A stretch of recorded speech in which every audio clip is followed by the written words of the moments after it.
Hey everyone, स्वागत है आप सभी का रक्षा अनप्लग्ड पर। बात करने वाले हैं दीदू भैया के बारे में, आपके प्यारे दीदू और राइटर महोदय के बारे में, और साथ ही साथ दिव्यंका और विवेक के बारे में भी। अब देखो, जब मैं ये स्टार्ट कर रही हूँ पॉडकास्ट, एक डिस्क्लेमर मैं देना चाहूँगी कि भाई कोई भी ब्लॉगर परफेक्ट नहीं होता है।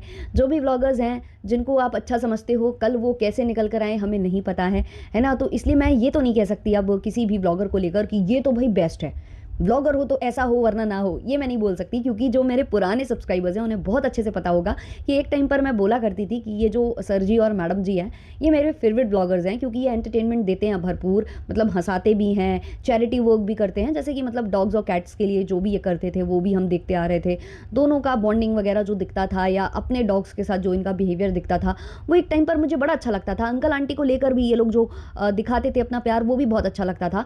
मतलब सोचिए आप, लास्ट जब इनके माता पिता, जब इन्होंने ड्यूप्लेक्स लिया था तो इन्होंने कहा था कि मतलब हम मम्मी पापा को अपने साथ रखना चाहते हैं, इसलिए हमने ड्यूप्लेक्स लिया है। एक फ्लोर पर वो हो जाएंगे, एक फ्लोर पर हम हो जाएंगे। वो भी एज कर रहे हैं तो हम उनको चाहते हैं कि वो हमारे साथ रहें, हम उनकी जो है ना वो करें, खातिरदारी कर सके, हम उनकी सेवा कर सकें। ये मैडम के लिटरली शब्द थे। अगर आपने नहीं सुने हो तो वो ड्यूप्लेक्स वाला आप व्लॉग जाकर देख लेना, यही शब्द थे मैडम के। तो ये सब देखकर हमको अच्छा लगता था कि ठीक है, कभी कभी इनकी गलतियां भी हम नज़रअंदाज कर जाते थे कि ठीक है भाई, होता है, सबसे होता है, गलतियां इंसान से तो होंगी वरना किससे होंगी। तो ऐसे करके नज़रअंदाज करते गए और आज इनके जो रियल फेसेस हैं वो सबको दिख रहे हैं। यही सेम इब्राहिम्स वाले केस में हुआ। शुरू में ऑडियंस उनको काफ़ी पसंद करती थी, बोलती थी कि ये तो फैमिली मैन है, ये तो फैमिली इनकी बहुत परफेक्ट है, कितना प्यार है, ये है वो है। अब धीमे धीमे ये खुद ही अपने ब्लॉग के माध्यम से खोलते हैं कि भाई हमारी फैमिली में बहुत प्रॉब्लम थी, हमारी जो सास बहू है इनकी बनती नहीं थी, हम इनको अकेले छोड़कर चले गए थे कि भाई निपटो, जो करना है वो करो, मैं तो चला, है ना। तो ये सारी चीज़ें धीमे धीमे आई इनके ब्लॉग्स से सामने। तो हम नहीं कह सकते कि किसका रिलेशनशिप परफेक्ट है, कौन सही दिखा रहा है, कौन गलत दिखा रहा है। जैसे कि अभी आप आकांक्षा और उनको भी देख रहे होंगे, गौरव खन्ना को परफेक्ट कपल लोग बोलते थे उनको, लेकिन वो एक साल से अलग रह रहे हैं और ये चीज़ें उन्होंने अब जाकर खोल कर रखी हैं। फिर वो बाय डैश डैश वाला आ जाना, तो ये सारी चीज़ें जो है इनका रियल साइड होता है, जो कि नहीं आ सकता कैमरे पर हर वक्त सामने आए, ये ज़रूरी नहीं है। इसलिए मैं किसी भी ब्लॉगर को परफेक्ट ब्लॉगर तो नहीं कह सकती।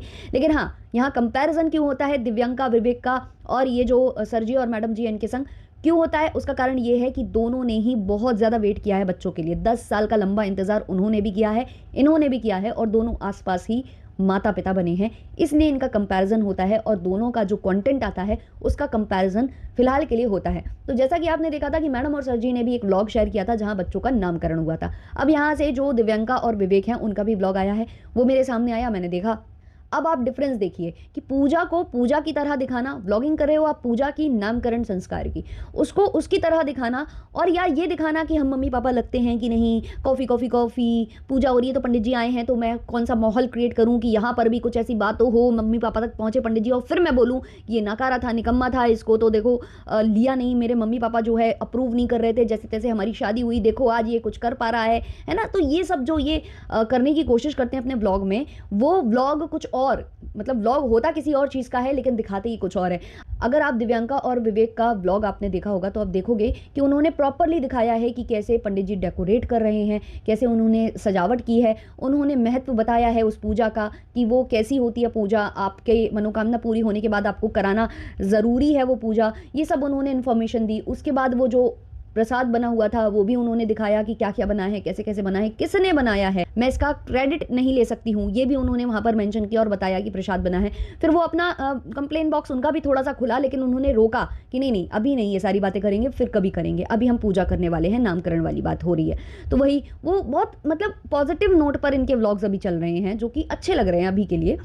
तो वहीं अगर आप सर जी मैडम जी का देखो, इनका तो कुछ और ही चल रहा होता है, ना प्रसाद दिखाया, ना पंडित जी कैसे प्रिपरेशन कर रहे हैं वो दिखाया, कुछ भी नहीं दिखाया कि क्या हुआ पूजा पाठ में, बच्चों का नामकरण बस थोड़ा सा दिखाकर, बच्चों की ड्रेसेस दिखाकर खत्म किया। और वहीं आप यहाँ देखो तो बहुत ही अच्छे से सब कुछ दिखाया, और नाम का भी अभी मुद्दा उन्होंने नहीं बताया है, बनाया है, बोला है कि हम बताएंगे आपको नाम क्या रहेंगे। तो ये होता है डिफरेंस, कंटेंट का डिफरेंस, और इसी वजह से जो सर जी और मैडम जी हैं उनको भर भर कर हेट मिलता है, और दूसरे जो लोग हैं उनको ज़्यादा अप्रिशिएट करती है ऑडियंस। अब आज वाला व्लॉग अगर हम देखें जो इनका है, सरप्राइज, बेस्ट सरप्राइज गिफ्ट है ना, तो वो जो गिफ्ट था वो मैडम को चाहिए थे फ्रेम्स, नए फ्रेम्स आए हैं जो कि सर जी ने ऑर्डर किए हैं, मैडम को बहुत टाइम से चाहिए थे। ऑब्वियसली कंपनी के हैं, कंपनी का टोपी, कंपनी का स्कार्फ ले लेकर इनको आदत है, कंपनी का बैग वो सस्ता आता है गाइस, वो बिल्कुल भी महंगा नहीं आता है। लेकिन बच्चों के कपड़े अगर आप नॉर्मल शॉप से खरीदने जाओ ना, वो बहुत एक्सपेंसिव होते हैं, बहुत ज़्यादा एक्सपेंसिव होते हैं। पहला रोना तो आप छोड़ ही दो, क्योंकि उनसे तो उनको कोलैबोरेशन चाहिए जो नहीं मिल रहा है इनको, इसलिए ये लोग ये सब करते हैं। बट ये मार्केट में जा जाकर जहाँ से शॉप से ये कपड़े खरीद रहे हैं वो तक ये कैप्चर नहीं करते अपने ब्लॉग में, क्योंकि फिर लोग बोलेंगे कि अपने लिए तो ब्रांडेड ब्रांडेड, बच्चों के लिए तो आप कहीं भी घुसकर कुछ भी ला रहे हो, और जो ला रहे हो वो भी एक्सपेंसिव, उसको भी सुना रहे हो कि एक्सपेंसिव है, एक्सपेंसिव है ना। तो ये सारी चीज़ें नोट होता है, ऑडियंस देखती है ये सारी चीज़ें। अभी आपको बच्चों के कपड़े महंगे दिख रहे थे, इन्होंने एक ही बर्थडे पर, सॉरी एनिवर्सरी पर 3 गिफ्ट्स प्लान किए थे बच्चों की तरफ से और उनकी तरफ से भी, मतलब खुद की तरफ से और दोनों बच्चों की तरफ से, जिसमें इन्होंने 2 घड़ियां दी। पहली बात तो यार 2 घड़ियां एक साथ देना, वो भाई यही जाने, वो भी दोनों अच्छी खासी एक्सपेंसिव वॉचेस थी, है ना। उसके बाद फिर जो एक और गिफ्ट था वो उनका डिले हो गया था, जो कि आज आया, जो कि फ्रेम्स है। मैडम कितनी खुशी हुई, मतलब अपना लुक ही निहारे जा रही थी, और thank you web web web thank या, तो वो जो बच्चों वाली हरकतें करने लगती हैं वो करने लग गई, ओपन कर रही हैं बॉक्स तो वही हरकतें उनकी चल रही हैं, वो बच्ची ही बन जाती हैं, है ना। तो ये सब चीज़ें नोटिस हो रही हैं कि आप ये क्या कर रहे हो, ये फिजूल खर्ची नहीं है, आपको इसमें नहीं लगता है कि फिजूल खर्ची हो रही है। मतलब अगर आप नोटिस करो तो मैडम अभी ही 2 फ्रेम्स बनवा कर लाई हैं, 2 फ्रेम्स बनवा कर लाई हैं। और अगर आपका ये प्लानिंग प्लॉटिंग था, जो कि आप बहुत ज़्यादा कटौती करते हो पैसों में, तो मैडम को रोका जा सकता था कि एक ही बनवा लो, है ना, रीडिंग के लिए, या उसके लिए दूसरा बनवा लेंगे, या मैं कुछ प्लान कर रहा हूँ। ऐसा नहीं है हस्बैंड वाइफ में इतना भी ज़्यादा छुपा छुपू कर करना, या भाई एक्सपेंसिव चीज़ें खरीदे जा रही है वो, या कुछ वो बाय करे ले रही है तो उसको रोको कि भाई अभी मैंने मंगा कर रखे हुए हैं, एक्स्ट्रा खर्चा आ जाएगा। नहीं नहीं नहीं नहीं, वहाँ नहीं रोक टोक करते हैं। बच्चों के कपड़े एक्सपेंसिव हैं, डॉग फूड और कैट फूड के नाम पर इनको चाहिए है कि लोग इनको डोनेट करें। कैट फूड जब खिलाया करती थी मैडम तो सर जी बोलते थे कि अरे इतना महंगा हमने इनको खिला दिया है, इतना इतना 300 रुपये का ये पैकेट है, इस तरीके की बातें ये करते थे। अभी आप इनके ईयरबड्स को लेकर देख लीजिए, ये अभी फिर से एप्पल के खरीद कर लाए हैं। तो इन्होंने मेंशन किया कि अभी बीच में ये एक और ब्रांड के खरीद कर लाए थे, जो पहले बंद हो गए, फिर वो यूज़ करने लगे मैडम का, फिर वो भी खो गए, है ना, वो कहाँ चले गए इनको नहीं पता है। अब सोचिए आप, ये न जाने कितने खो चुके हैं, मैडम मेंशन कर रही है, मैडम खुद बता रही हैं कि ये न जाने कितने खो चुका है, और ये सस्ते नहीं आते हैं, ये एक्सपेंसिव आते हैं, ये मैडम ने मेंशन किया। पर सर जी वहाँ नहीं बोलेंगे कि ये बड़े एक्सपेंसिव आते हैं, खो गए हैं, नहीं मिल रहे, कहाँ चले गए। और जो ये बातें कर रहे थे ना इस तरीके से कि वो लोकेशन नहीं शो कर रहा, वो कनेक्ट भी नहीं हो रहा, तो ऐसा लग रहा था कि वो एक किसी पर ना दोषारोपण टाइप का, कि घर में कुछ लोग आते हैं, वो शायद ले गए होंगे इसलिए कनेक्ट भी नहीं कर रहे, लोकेशन भी नहीं पता चल पा रही। तो ये सारी चीज़ें ना इनकी बहुत मतलब आराम से बोलकर ये चले जाते हैं, जबकि मैडम ने ये बोला कि वो आपको घर में ही मिलेंगे, घर में मिल जाएंगे, हम ढूंढेंगे कहीं ना कहीं मिलेंगे, और ये तुम अपनी हरकतें सुधारो, इसके बाद मैं आने नहीं दूंगी, बहुत एक्सपेंसिव होता है, ये मैडम बोल रही हैं। सर जी नहीं बोल रहे, जबकि सर जी सबसे ज़्यादा जो पैसे पैसे की बातें करने वाले हैं, वो 2 वॉचेस दे चुके हैं, एक फ्रेम्स दे चुके हैं जो कि ऑब्वियसली एक्सपेंसिव है, सब कुछ दे चुके हैं, और जो ये अपना ईयरबड्स हैं वो भी ले चुके हैं। अब तो मुझे डाउट हो रहा है कि वो जो एप्पल की वॉच मैडम को ला कर दी गई है, वो शायद इसलिए ला कर दी गई है कि जो ईयरबड्स ये लेकर आए, तो उसके लिए इनको जो है ना ब्लेम ना कर सके मैडम, कुछ कह ना दें कि ये ऐसे कैसे, ये क्यों, है ना, कि मैंने तो तुम्हें भी गिफ्ट दिया है ना। और मैडम बोल भी रही हैं, बेबी मैं मना तो कर रही थी, मैंने तुमसे कभी कहा नहीं, लेकिन मुझे ये चाहिए थी, है ना। तो आप देख लीजिए घर के अंदर ही है, और ऐसे छुपा रहे हैं कि प्राइस मत देखो, प्राइस मत देखो, प्राइस मत देखो। मतलब यार कुछ उतना ही बोलो जितना अच्छा लगे। सबको पता है कि कैसे सब कुछ हो रहा है ना। वाईटी की इनकम है सारी की सारी, राइटर्स को क्या कितना क्या मिलता हो, कितना प्रोजेक्ट्स आपके पास हैं, ये सबको पता है। तो सब कुछ वाईटी से ही हो रहा है, और वही है ना कि दोनों की सम्मिलित जो भी चीज़ें हैं वो दोनों के साथ ही हैं। तो उसमें आप प्राइस छुपा कर कुछ कर नहीं लेने वाले हो, है ना। वो मैं क्या ज़्यादा उसमें बोलूँ। खैर आज वाला जो व्लॉग इनका जो स्टार्ट हुआ था उसकी भी मुझे थोड़ी सी बात करनी है। जब व्लॉग स्टार्ट होता है तो आप देखते हो कि दोनों बच्चे होते हैं, वो झूला झुला रहे होते हैं, ये जो उनके लिए लाए थे वो कैरी वाला, तो उसमें झूले झुला रहे थे ये दोनों बच्चों को। तो उसमें हुआ क्या है कि सर जी मेंशन कर रहे हैं कि आज मैं जब सुबह उठा तो मैं कॉफ़ी और ये जो मी टाइम लेता हूँ, जो बाहर मैं थोड़ा सा बालकनी में बैठता हूँ और जो भी मैं मी टाइम लेता हूँ ना, मैंने वो नहीं लिया। मैं सीधे भाग कर गया उस कमरे में। एहसान सुनिए आप, एहसान। मैं सीधे भाग कर गया कमरे में और बोला कि बस मुझे बच्चे दिखाओ। ये माँ बाप हैं जो भाग कर गए थे कमरे में और बोला बच्चे दिखाओ, क्योंकि ये लोग तो विजिटर्स की तरह जाते हैं ना उस रूम में, जो स्टोर रूम है जिसमें बच्चे हैं, 2 नैनीज़ हैं, और साथ ही साथ में पुड़िया भी वहीं पर अपना डेरा डालती है, और वहीं पर भगवान जी भी हैं।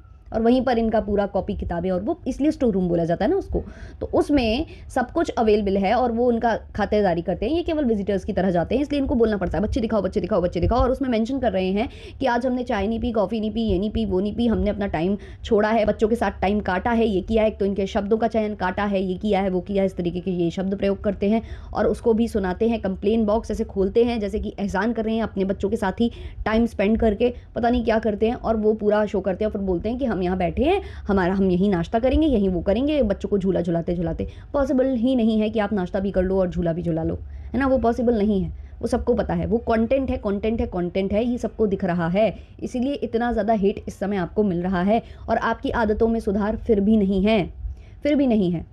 बच्चों को बार बार ये मेंशन करना कैमरे पर कि एक अच्छा है, एक थोड़ा सा सिकुड़ा है, एक ये है, एक वो है। जैसे कि इन्होंने पंडित जी के आगे मेंशन किया, किसी ने मुझे कमेंट करके बताया कि इन्होंने जो बोला अगर आप गौर करो तो ये बोलती हैं कि बेटी बड़ी क्यूट है, बड़ी क्यूट है, बड़ी क्यूट है, और बेटे को लेकर बोलती हैं वो तो पविनाश पर गया है। तो कहना क्या चाहते हो कि वो क्यूट नहीं है, वो पविनाश पर गया है तो वो ज़्यादा अच्छा नहीं है, क्या मतलब कहना चाहते हो आज वाले व्लॉग में? कि सारा तो मतलब वो ले लिया है, जो दीदी है उसने ले लिया है तो वो थोड़ा सा कमज़ोर पड़ गया है। मतलब ऐसे कौन सा माँ बाप इस तरीके की लैंग्वेज का इस्तेमाल करता है, इस तरीके के शब्दों का चयन करता है? एक चीज़ और मेरे दिमाग में घूम रही थी, वो कपड़ों को लेकर जो हुई थी, क्योंकि बुआ ने बहुत कुछ दिया था, बुआ लोगों ने बहुत कुछ दिया था जो कि पहनाया जा सकता था, और शायद इनको पता था कि ये सवाल ऑडियंस उठाएगी। भाई इतने सालों से ब्लॉगिंग कर रहे हैं, जब इन्हें ये पता होता है कि आज मैंने एनिवर्सरी विश नहीं की है तो अंडे टमाटर सब पड़ेंगे, तो इनको ये भी पता है कि बच्चों को अगर बुआ के दिए हुए कपड़े नहीं पहनाएंगे तो लोग सवाल करेंगे कि बुआ नहीं थी अवेलेबल तो उनका आशीर्वाद उनके कपड़ों में था, वही पहना सकते थे आप लोग, दोनों बुआ इतना कुछ लेकर आई थी। तो इसीलिए इस महिला ने जो है मुद्दा क्रिएट किया था, वो जो ये शॉपिंग पर जा रही थी, कि बच्चों को ऐसे कपड़े तो ला नहीं सकते, बच्चों को ऐसे कपड़े तो पहना नहीं सकते जो कि मतलब चुभने वाले हों, तो वो तो परेशान हो जाएगी बच्ची। तो कहीं ना कहीं ये मेंशन कर रही थी कि जो बुआ ने जो कपड़े दिए ना वो भी ऐसे ही हैं, हम नहीं पहना सकते। वो घर वाले तो देखो पहनाएंगे नहीं, घर वाले पूजा पाठ में कैसे पहना सकती हैं? सेलिब्रिटी के बच्चे हैं तो वो तो बिल्कुल तैयार होकर आने चाहिए। तो जो तैयार वाले कपड़े थे, जो बाहर वाले कपड़े बुआ लाई थी, वो थोड़े चुभने वाले थे। लेकिन ये इन्होंने डायरेक्टली नहीं बोला कि जो कपड़े हैं वो चुभने वाले हैं इसलिए हम नए लेने जा रहे हैं। इन्होंने कहा हम नए कपड़े ऐसे लाएंगे जो चुभने वाले ना हो, ताकि वो बुआ समझ जाएं कि हमने तुम्हारे कपड़े क्यों नहीं पहनाए, और ऑडियंस भी समझ ही जाएगी कि हमने शायद इसलिए नहीं पहनाए। लेकिन इनका पोपट तब हुआ जब ये कपड़े जो खरीद कर लाई, जो बच्ची के कपड़े थे या जो बेटे के कपड़े थे, वो भी बहुत ज़्यादा सॉफ्ट और ऐसे ही पहनने वाले नहीं थे कि बच्चे उसमें कंफर्टेबल महसूस करें। वो नो डाउट कपड़े अच्छे लग रहे थे जो बच्ची के लिए ये लाए थे। ऑब्वियसली छोटे बच्चों की चीज़ें प्यारी होती हैं, अच्छी लगती हैं, बहुत क्यूट लगती हैं, लेकिन वो कंफर्टेबल वाले नहीं थे, वो भी चुभने वाले ही कपड़े थे।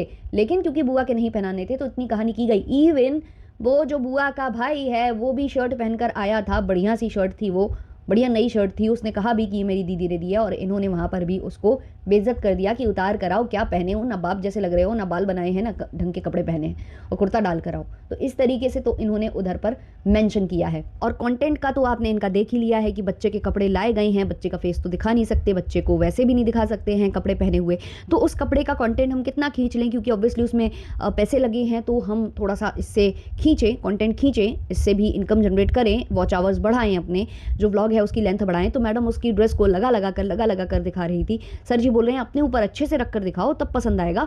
और उसके बाद जो बच्ची का जो हेयर बैंड वो लाई थी, हेड बैंड लाई थी जो, तो वो जो बैंड था वो पैक्ड था, लेकिन उसकी पैकिंग खोलकर मैडम अपने सिर में लगाने को तैयार थी, मैडम उसको लगा कर दिखाने के लिए तैयार थी। इस कदर ये पगलाई हुई थी महिला कंटेंट बनाने के लिए। और अगर इसका जो पति है, राइटर है जो, वो रोकता नहीं तो ये पहनकर दिखाती। उसने बोला कि वो तुमको आएगा ही नहीं, वो बहुत छोटा है, और अगर ये कोशिश करती उसको पहनने की तो फिर वो बच्चे के लायक नहीं बचता। तो जब राइटर ने रोका तब ये रुकी है महिला, वरना ये महिला वो कपड़े डाल डाल कर लगी थी, डांची डांची डांची डांची, और वो बैंड लगाने को भी पूरी तरह से तैयार बैठी हुई थी। तो इनका ये जो क्रिंजियापा है, इसी वजह से ये लोग कॉल आउट होते हैं, और इसी वजह से जो रिव्यूअर्स हैं या रिएक्शनिस्ट हैं इनको आईना दिखा रहे हैं। दिव्यांका विवेक को नहीं दिखाया जा रहा क्योंकि उनके कंटेंट में ये हरकतें नहीं चल रही हैं। आप खुद ही देखो, अभी गणेश जी आएंगे, गणेश जी का जब उत्सव आएगा उसमें जब वो विराजमान होंगे इनके घर आकर, तब आप देखना इनका पूरा कंटेंट खाने पीने से रिलेटेड रहता है। क्या भोग बन रहा है, क्या प्रसाद बन रहा है, ये कितना बना रही हैं, क्योंकि ये अपने हाथों से बनाती हैं, बप्पा की सेवा ये करती हैं, ये हर एक चीज़ को मेंशन करेंगी, दिखाएंगी। लेकिन अभी वहीं ये सत्यनारायण भगवान की पूजा हुई, इसमें तो मैडम ने नहीं दिखाया कि क्या बनाया, किसने बनाया, बनाया भी या नहीं बनाया, है ना। क्योंकि अभी जब गणेश जी आएंगे तो ये तो थाली लगाकर पंडित जी के सामने कैमरा लेकर पहले जाएंगी, कैमरा पहले तैयार होगा, थाली बाद में आएगी। बताइए पंडित जी कैसा है, कैसा है, कैसा है, तारीफ तो आपको करनी ही पड़ेगी ना मैडम जी की, क्योंकि आप मैडम जी के घर पर 2 पुड़ियाँ खा रहे हैं। तो वो आप बिल्कुल उसको कंटेंट बना कर रख दोगे। बट अभी क्या हुआ, अभी तो आपने ना पंडित जी से पूछा, ना खिलाया, ना दिखाया कि किसने बनाया, क्या बनाया, ऑर्डर करा आपने या घर में बना, कुछ भी नहीं। तो ये सारी चीज़ें दिखाई गई हैं वहाँ। प्रसाद वगैरह जो भी बना है, जो बनता है इस पूजा में, स्पेशली पंजीरी वगैरह, और उसको लेकर जो उनकी मेमोरीज थी वो भी उन्होंने शेयर की कि कैसे हम खाते थे बचपन में, क्या करते थे। यही सब होता है यार ब्लॉगिंग, यही सब ब्लॉगिंग होता है। ये व्लॉगिंग नहीं होता कि अरे हम तो लुटे पिटे हो गए हैं, हमारे बच्चे आने के बाद क्या हम लुटे पिटे हुए हैं, क्या हम मम्मी पापा दिख रहे हैं, क्या हम मम्मी पापा नहीं दिख रहे हैं। अरे बच्चों के कपड़े तो बड़े एक्सपेंसिव आते हैं, अरे हमारा तो पेट काट काट कर हम लोगों ने पैसा दिया है, फिर उसके बाद हम इतना ज़्यादा मतलब अभी खर्चा कर चुके हैं, लेकिन हम जो है महंगे महंगे एक्सपेंसिव वॉचेस और जो भी है चीज़ें, फ्रेम्स, ये लेने में हमें कोई प्रॉब्लम नहीं है। दोगले हैं ये व्लॉगर्स, दोगले हैं, सारे के सारे व्लॉगर्स दोगले हैं। चलिए मिलते हैं नेक्स्ट वाले पॉडकास्ट में। अच्छा लगा हो तो लाइक शेयर सब्सक्राइब हाइप ये सब कर देना। तब तक के लिए टाटा, बाय बाय।